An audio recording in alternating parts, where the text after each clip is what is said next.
Hi and welcome to another episode of Top Volts, and today we're going to be looking at the Porsche C73. This is the Junior Formula 1, first released in 1964 on their 5th edition catalogue. These little Formula 1 cars, these Junior Formula 1s, they are a great little car. They run the Junior Formula 1 sort of RX similar motor with the all-in-one sort of gearbox at the back that's joined to this, and the pickups are the sort of up and over, so they come through the side and are soldered direct onto the braid, and then a sheath, and then literally pulled straight over. They work very well. Take a little bit more maintenance, mind, so whenever you use these you have to correct these each time, because they do move about a bit. They're not quite as secure as the sort of later junior Formula cars. Sort of about 2 years later, they changed the pickups to a push through. But the steering on these, you know, really clever, and they actually look really great going around the track, because as you can imagine, as the guide is going through the track, it steers, and it does look great. It really does. Overall, the detail on these cars, okay, are a little bit on the basic side, but all in all, there is detail. So you've got the driver, the engine with the air filter, you've got an exhaust type setup with an imprint of an engine on the back. Some people paint these to make it stand out a little bit more. I tend to try and leave it as original as possible. And these wheels from the Junior Formula class, these are my favourite style of wheels. There is other types of wheels sort of similar to this, where, you know, they're plastic and they have an insert that sits over the top of that to give it like a chrome look. But overall, these are my preferred wheel, really. They came in a range of different colours. I think they also came in blue. But once again, you know, all with a very similar sort of steering mechanism. There was an alteration to this steering when they changed the pickups. But these earlier models will basically this same sort of steering setup. And you get a little bit of movement in the back there, which is where the motor's on its hinged point. There is a spring in there which usually keeps it sprung down, but that can get quite worn. But other than that, I think maybe we'll get into opening one of these up. And now actually having a closer look at this has actually got a repair to the steering. So at some point somebody's had a go at this, and they've done quite a neat repair, really. There's a screw, if you can see in there, going right through the steering column there. So I think we'll replace this. I've got a second-hand one that I got in like a multi-pack buy of bits and bobs. So I think I'll change this up. The only thing I'm worried about is not being able to swap the wheels over, but we can have a look at it as well. I've not actually done that before, but we may be able to get these wheels off and swap them for the other ones, as I would like to keep this the same. If not, I'll look for another steering column with the same wheels. But let's have a look inside this one. So first things first, we'll turn it over. These are held by 2 clips, one at the back, one in the middle. I can sometimes come from the back, but with these I don't really want to snap these off. So in this instance we'll come from the middle. So just taking the body in your hands, just gently twist to one side, and that should lift that body shell off that middle clip. And then come into the back where you've opened it, just place a little bit of sideways action just on that. There you go, and that should just click off. These can be quite stubborn sometimes, so, you know, take your time with it and don't try and force it off if it doesn't want to, because you end up either snapping this bottom body where you've got these cutouts to allow the motor to cool down, or you end up snapping the connections. So just take your time with that, I think. So first impressions, looks quite clean in there actually. Even the brushes actually, they look absolutely fine. So whoever done this repair on the steering there has actually probably given that a clean inside, which is great. And equally there, the cogs and the pinion are running very, very nice together. So actually there isn't a great deal of work to do to this motor, other than we'll give it a drink of some oil just down on the spine of the motor there and up inside the pinion area, and allow that to fall down. But I don't think we need to clean the brushes. The spring on the side, that appears to be still in good condition. With these springs, sometimes they can lose their springiness, if that's the right terminology. But you can always give them a slight bend open, just so they pinch these brushes a bit better. But looking at the steering, let's have a look. So I'm going to grab the old... Oh no, that's absolutely fine. We've actually got the same wheels on there. Well, that was lucky. Yeah, perfect. Okay, so this would actually be a straight swap.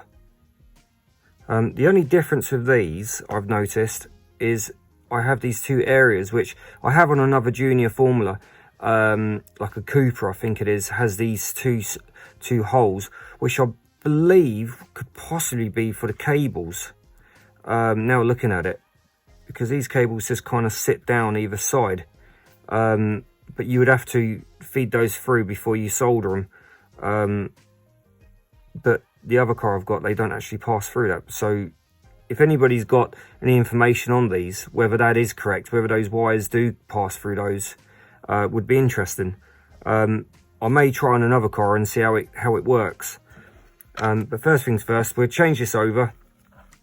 So we want to be able to carefully unclick this front steering column. For that, I'll just quickly grab a tool.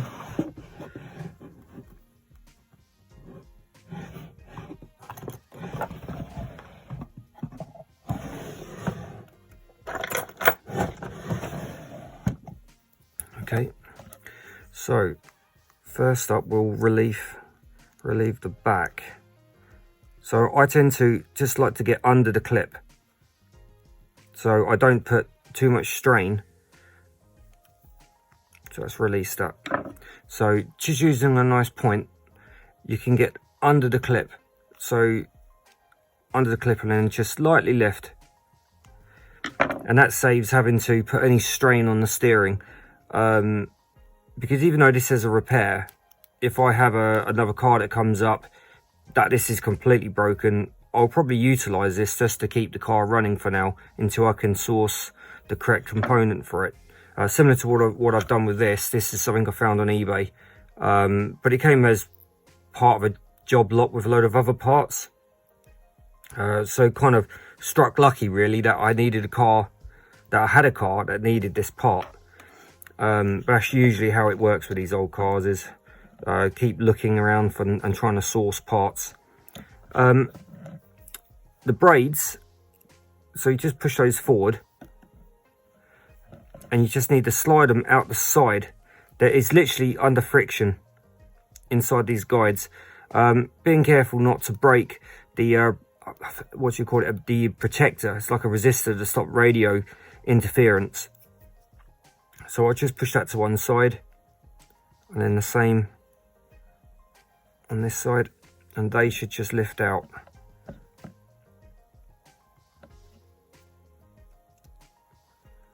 Perfect. Okay, and then we'll take these tyres off.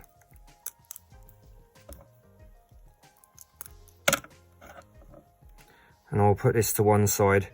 As you never know, even down to this side of the wheel, you can actually relieve this and take this off and then put that on the new car, which I think I've done in a previous video. I've reinstated the side of one side of it, which that's most definitely usable.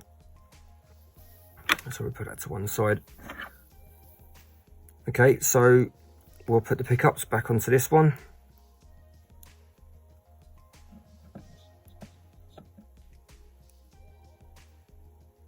Hopefully that should slot in. Yeah, that's perfect.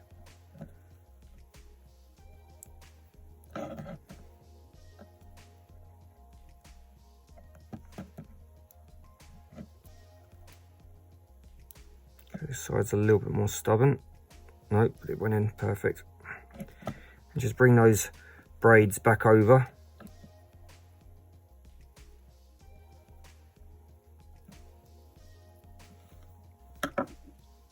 Okay, and replace this back into the car. So we press the front one, the front guide in first. So this steering is held in by these two clips up the front. So I never tend to push the two in at once because it just puts unnecessary force on that. So I put the first one in the front, leaving the one at the back at the guide, and then place my finger underneath, directly below where I'm going to press, and just give that a gentle press. Perfect. And I'll just make sure these wires are down by its side. But looking at this, it does look like they would pass through there. So maybe I may at some point unsolder these and pass them through there, and just to see how it works. We'll just place those cables out the way before we put the body shell or the undercarriage back on, just to make sure they don't get pinched.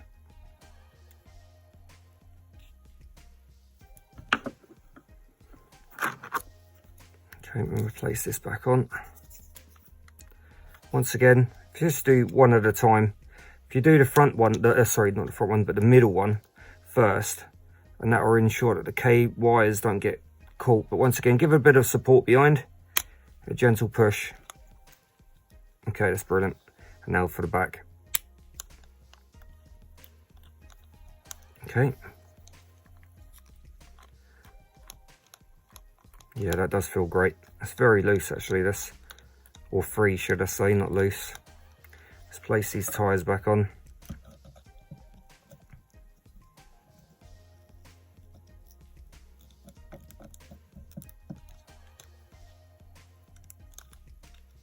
Always being careful not to put any sort of weight or pressure on this to snap those off.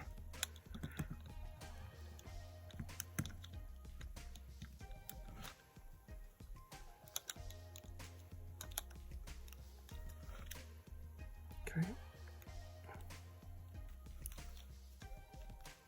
Right, okay, that's great. So that's back together. And that appears to be working perfectly. So our next job is to run this up, just make sure this motor is operating as it should, and that I haven't loosened any sort of soldered joints inside of these sleeves. But overall it looks like a bit of a successful mission really. But yeah, let's run this motor up and see how it works. Okay, so we'll start with the volts low, just to give those brushes, as always, just a little bit of time just to bed in after we've been tinkering around in there. So we'll switch this on. I'm just going to lift the rear wheels slightly and start the volts low. Okay, so that came on really nice. I'll just increase the volts.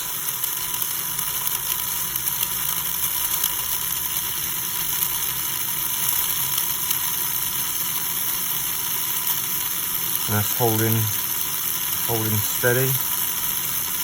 The amps are fluctuating a little bit, but that's to be expected with these old cars. Okay, that's great.